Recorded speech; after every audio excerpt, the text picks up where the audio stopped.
सभी को नमस्कार।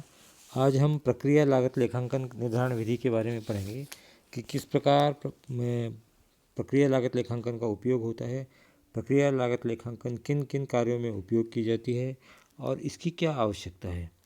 प्रक्रिया लागत लेखांकन एक इस प्रकार की प्रणाली है जिसमें कच्चे माल को निर्मित वस्तु में रूपांतरित करने के लिए अनेक प्रकार की प्रक्रियाओं में होकर के गुजरना पड़ता है।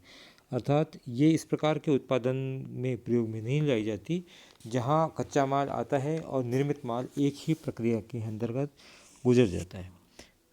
अर्थात ये कह सकते हैं कि यदि कच्चा माल पहली प्रक्रिया से दूसरी प्रक्रिया में जाता है, दूसरी प्रक्रिया से तीसरी प्रक्रिया में जाता है और तीसरी प्रक्रिया के बाद फिर अंतिम फाइनल प्रोडक्ट के रूप में निर्मित होता है, तो ऐसी उत्पादन संस्थाओं में हम प्रक्रिया लागत निर्धारण विधि का प्रयोग करते हैं। ये विधि क्या है, इसकी क्या परिभाषा है, इसके बारे में यदि अपन देखें तो प्रक्रिया लागत निर्धारण रीति लागत ज्ञात करने की एक इस प्रकार की विधि है जिसका उपयोग प्रत्येक प्रक्रिया, प्रत्येक संक्रिया या प्रत्येक उत्पाद के लिए प्रत्येक स्तर पर उसकी लागत ज्ञात करने के लिए किया जाता है। हम इस परिभाषा से समझ सकते हैं कि प्रक्रिया लागत लेखांकन ऐसी संस्थाओं में प्रयोग में लाई जाती है जहाँ अनेक प्रकार की प्रक्रियाएं हैं।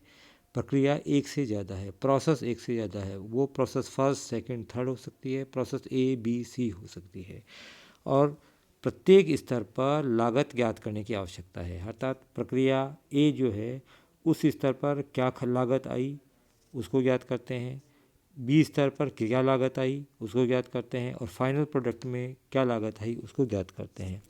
प्रक्रिया लागत निर्धारण रीति का उपयोग निर्माण के स्तर पर लागत ज्ञात करने के लिए किया जाता है, जहाँ पर कि अंतिम उत्पाद प्राप्त करने के लिए सामग्री अनेक संक्रियाओं में से होकर के गुजरता है।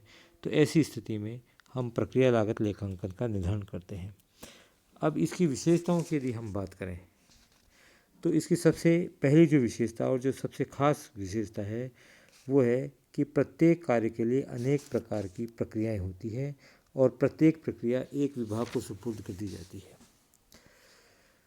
दूसरी यदि विशेषता की बात करें कि जब कच्ची सामग्री विभिन्न प्रक्रियाओं में से होकर के गुजरती है तो रासायनिक प्रक्रियाओं और वाष्पीकरण आदि अन्य कारणों से सामग्री का क्षय होना स्वाभाविक है। अर्थात सामग्री एक प्रक्रिया से दूसरी प्रक्रिया में जाएगी तो कुछ मात्रा में सामग्री का क्षय होगा। उस क्षय सामग्री को जो स्क्रैप के रूप में बच जाती है उसको अपन मार्केट में बेच भी सकते हैं, उसको जो है एक निश्चित प्राइस के ऊपर, जिससे कि हमारी कॉस्ट कम हो जाएगी, या हम जो है उसको अगली प्रक्रिया में भी ले जा सकते हैं। एक मेन प्रोडक्ट भी हो सकता है और गौण उत्पाद और सह उत्पाद भी हो सकता है। प्रत्येक जो उत्पादन वस्तु है वो एक स्टैंडर्ड होता है, प्रत्येक जो है एक प्रमापित इकाई होती है, उस प्रमापित इकाई के आधार पर ही हम उसका मूल्यांकन करते हैं। इसके प्रक्रिया में का मुख्य उद्देश्य जो है वो ये है कि प्रत्येक प्रक्रिया की लागत का निर्धारण करना, जिसके अंतर्गत हम प्रत्येक प्रक्रिया की प्रत्यक्ष सामग्री, प्रत्यक्ष श्रम और अप्रत्यक्ष व्ययों का उपयोग करके और उसके आधार पर हम उसकी लागत ज्ञात करते हैं। प्रत्येक प्रक्रिया पूर्ण होने पर उससे निर्मित माल तथा उसकी लागत अगली प्रक्रिया में हस्तांतरित कर दी जाती है।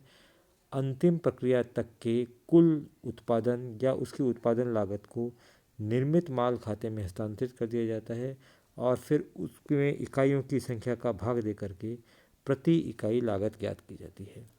तो प्रक्रिया लागत लेखांकन जो है उसका मुख्य उद्देश्य प्रत्येक प्रक्रिया की लागत को ज्ञात करना है।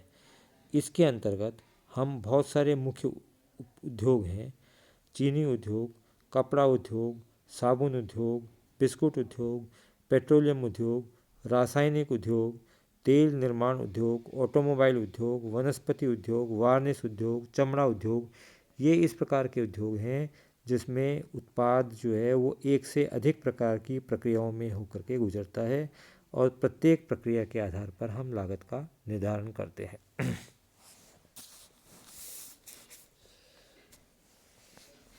प्रक्रिया लागत लेखांकन और ठेका लागत लेखांकन, उसमें क्या अंतर है? ठेका लागत प्रणाली किसी विशिष्ट आदेश के लिए की जाती है, जबकि प्रक्रिया लागत लेखांकन एक बड़ी मात्रा में निरंतर जारी करने के लिए किया जाता है। उत्पादित वस्तुओं का स्वरूप। उत्पादित वस्तुओं का आकार एवं स्वरूप भिन्न भिन्न होता है।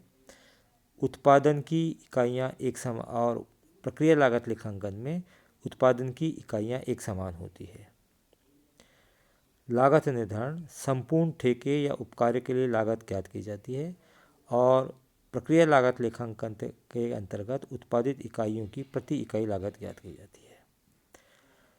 ठेका लागत जो है, लागत ज्ञात करने के लिए ठेका या उपकार्य पूरा होने पर ही सामान्यतः उसकी लागत ज्ञात की जाती है, जबकि प्रक्रिया लागत लेखांकन में प्रक्रिया की समाप्ति के पश्चात लागत की जाती है। ठेका या उपकार्य की लागत अन्यत्र स्थानांतरित नहीं की जा सकती। एक प्रक्रिया की लागत को दूसरी प्रक्रिया में हस्तांतरित करके और फाइनल प्रोडक्ट तक हम उसको स्थानांतरित करते हैं, उसके पश्चात ही उसकी अंतिम लागत ज्ञात की जा सकती है। प्रत्येक उपकार्य या ठेका अलग अलग होने के कारण लागतों के लिए उचित नियंत्रण कर पाना संभव नहीं होता, लेकिन प्रक्रिया लागत लेखांकन के अंतर्गत उत्पादन निरंतर जारी रहता है और उसका प्रमाणित कार्य किया जाता है।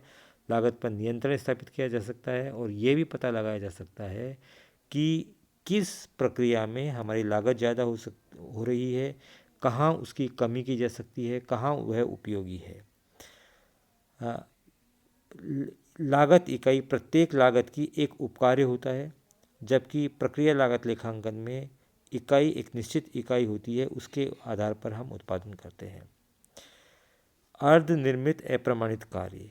इसमें लेखांकन अवधि के अंत में अप्रमाणित कार्य का मूल्य ज्ञात किया जाता है, जबकि प्रक्रिया लागत लेखांकन में अप्रमाणित कार्य का कोई भी मूल्य ज्ञात नहीं किया जा सकता। धन्यवाद।